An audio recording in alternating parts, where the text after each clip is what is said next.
তো আসসালামু আলাইকুম গাইস।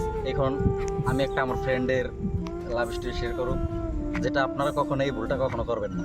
যেমন আমার ফ্রেন্ড একটা ছেলেকে ভালোবাসতো, কিন্তু যেই ফ্রেন্ড মেয়ে ফ্রেন্ড, হ্যাঁ, ও কি করতো, ওই ছেলেটাকে ট্রাই করার জন্য যে ওকে সত্যিকারের ভালোবাসে কিনা, হ্যাঁ, এটা দেখার জন্য ওই মেয়েটা ওর আরেকটা বান্ধবীরে ওই ছেলেটার আইডি দিছে। এখন কি করছে, মেয়েটা হালকা পাতলা কিছু কথা বইলা ওই মেয়েটার কাছে দিছে যে না ছেলেটা ভালো, এই সেই, হ্যাঁ, বুঝতেছেন। মেয়েটা ভালো থাকলো ওই বান্ধবীর কাছে, মূলত ওর যেই বান্ধবীটা ছিল ওই বান্ধবী ওই ছেলেটার প্রতি ক্রাশ খেয়েছে। হয়েছে কি, এমন একটা সময় গেছে, ছেলে মেয়ে দুজনে দুষ্টামি করতে করতে করতে করতে করতে করতে পরে দুইজন একসাথে রিলেশনে গেছে। এমন করতে করতে প্রায় মনে করেন যে অনেক দিন কাটে গেল। তারপর এমন একটা সময় গেছে, দেখা যায় দুই বান্ধবীর ভিতরে হেভি ঝগড়া, হেভি ক্যাসাল, এই সেই। তবে এটার দ্বারা একটা জিনিস বোঝা গেছে যে কখনো কারো প্রিয় মানুষকে ট্রাই করা উচিত না। আপনি যেইভাবে রাখতে পারেন তাকে ওইভাবেই রাখেন, কখনো চেক করা উচিত না। আপনি হয়তোবা আপনি নিজে ফ্যাকাডিও খোলার দরকার নেই, যে থাকার সে এমনিতেই থাকে।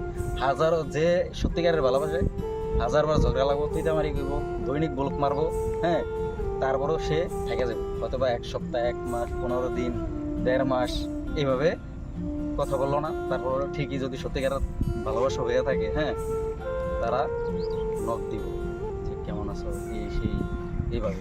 হ্যাঁ, এখন কিছু কিছু বোকা মেয়েরা আছে যে তার প্রিয় মানুষকে, ভালোবাসার মানুষকে ট্রাই করার জন্য অন্য কারো কাছে আইডি দিয়া দেয়। হ্যাঁ, এটা করা কখনো ঠিক না।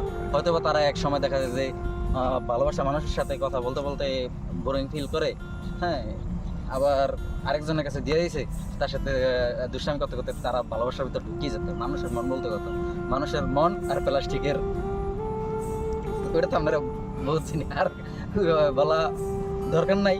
হ্যাঁ, আমি জানি আমার যত ব্যবস্থা আছে সবকটাই লেজেন্ডারি প্লেয়ার। তাই একটা জিনিসই বলতেছি যে দেখেন এই যে কি সুন্দর ইটের বাটায় আইছি, ভিউগুলো অসম্ভব সুন্দর। যাই হোক, আমরা আরেকটা টপিকের ভিতরে ঢুকে গেছি গিয়া। কখনো যদি আপনার প্রিয় মানুষকে আপনি ভালোবাসিয়া থাকেন, অন্য কারো দ্বারা কখনো পরীক্ষা করাইবেন না, করাইবেন না, করাইবেন না। অবশ্যই আমার ভিডিওটা যদি ভালো লেগে থাকে, লাইক, কমেন্ট, শেয়ার কইরা আমার পাশে থাকবেন, আর আমার চ্যানেলটিকে সাবস্ক্রাইব করতে ভুলবেন না। আল্লাহ হাফিজ।